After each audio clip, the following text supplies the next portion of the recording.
바로 들어가 보죠. 오늘 우리가 다룰 내용은 개혁주의 청교도 신학에 등장하는 아주 웅장하고 심오한 개념입니다. 신학이라는 단어, 솔직히 좀 딱딱하고 멀게 느껴질 때도 있죠? 하지만 오늘 우리가 파헤쳐볼 이 거대한 진리가 매일 치열하게 살아가는 우리의 일상에 얼마나 엄청난 위로를 가져다 주는지 아시게 되면 진짜 깜짝 놀라실 겁니다. 자, 시작해볼까요? 오늘 살펴볼 흐름은 간단합니다. 두 글자의 진짜 의미부터 시작해서 영원성과 절대주권, 예수 그리스도 안에서의 성취, 그리고 마지막으로 성도의 삶과 평강까지 차례대로 짚어보겠습니다. 그럼 첫 번째, 두 글자의 진짜 의미입니다. 고대 헬라어 알파벳의 언어학적 기초부터 가볍게 짚고 넘어가 보죠. 아주 기본적이고 문자적인 정의부터 확실히 해두겠습니다. 알파와 오메가, 다들 한 번쯤 들어보셨죠? 헬라어, 그러니까 그리스어 알파벳의 첫 글자와 마지막 글자입니다. 거대한 신학적 의미를 파헤치기 전에 이 고대 문자에 명확한 기준선을 세워두는 게 중요하거든요. 영어로 치면 그냥 A부터 Z까지 존재할 수 있는 모든 범위를 포괄하는 단어라고 보시면 됩니다. 그래서 알파는 시작을, 오메가는 끝을 의미하는데요. 재미있는 건 이 두 가지가 딱 결합되는 순간 그 의미가 단순히 글자의 나열을 훌쩍 넘어선다는 겁니다. 처음과 나중, 즉 시작과 끝을 하나로 묶음으로써 시간과 공간을 완전히 초월해 영원히 존재하는 분의 광활한 범위를 아주 직관적으로 우리 뇌리에 딱 꽂히게 보여주는 거죠. 자, 이제 시야를 우주적 차원으로 확 넓혀보겠습니다. 두 번째, 영원성과 절대주권입니다. 청교도들이 하나님의 우주적인 권유를 도대체 어떻게 바라봤는지 한번 살펴보죠. 청교도들은 이 알파와 오메가라는 표현을 통해 두 가지 핵심 속성에 엄청나게 집중했습니다. 첫째는 영원성이에요.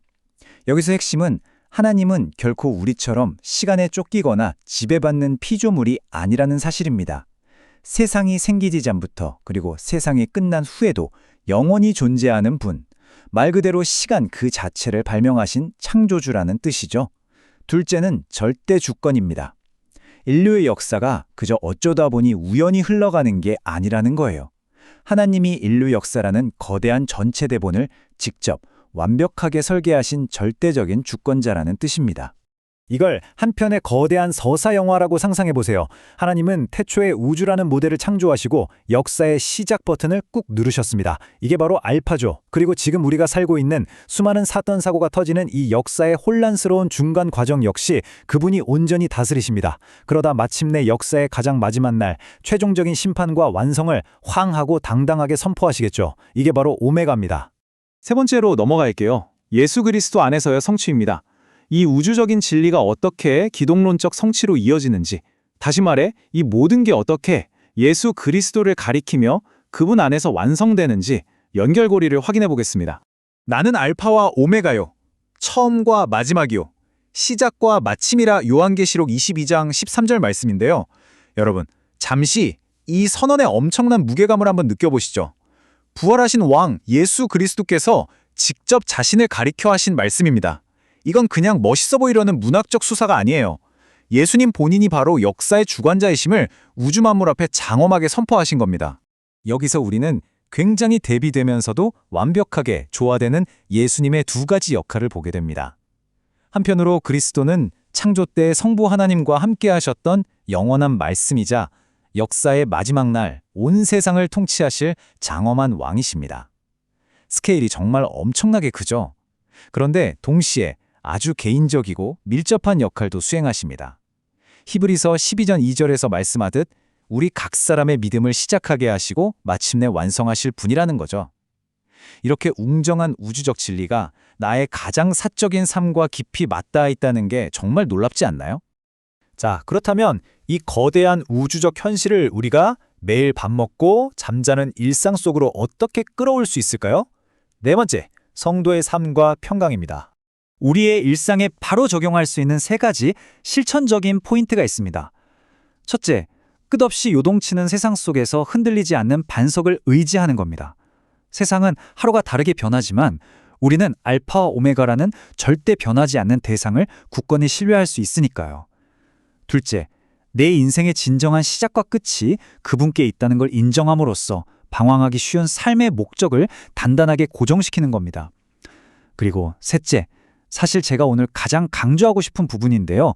바로 과정 중의 평강입니다. 솔직히 우리가 매일매일 살아내는 인생의 중간 과정은 한 치 앞도 안 보이고 때로는 정말 혼돈 그 자체잖아요. 하지만 여러분, 이 사실을 꼭 기억하셨으면 좋겠습니다. 우리는 이미 이 이야기의 결말을 알고 있습니다. 역사의 마침표, 즉 오메가를 하나님이 아주 단단히 쥐고 계시다는 걸 알면 내일 당장 무슨 일이 터질지 모르는 불안한 삶 속에서도 결코 두려워할 필요가 없어요.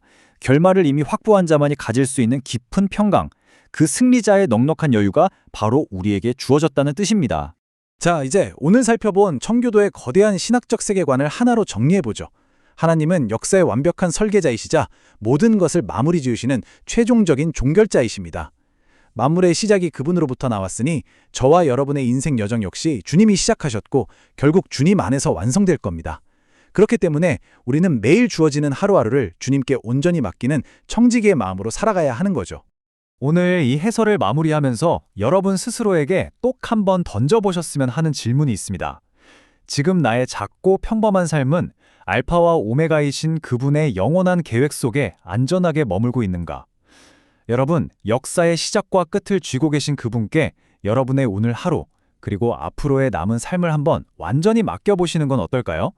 이 웅장한 진리가 여러분 일상의 거대한 위로와 확신으로 다가가길 바라며 오늘 준비한 내용은 여기서 마치겠습니다. 함께 해주셔서 감사합니다.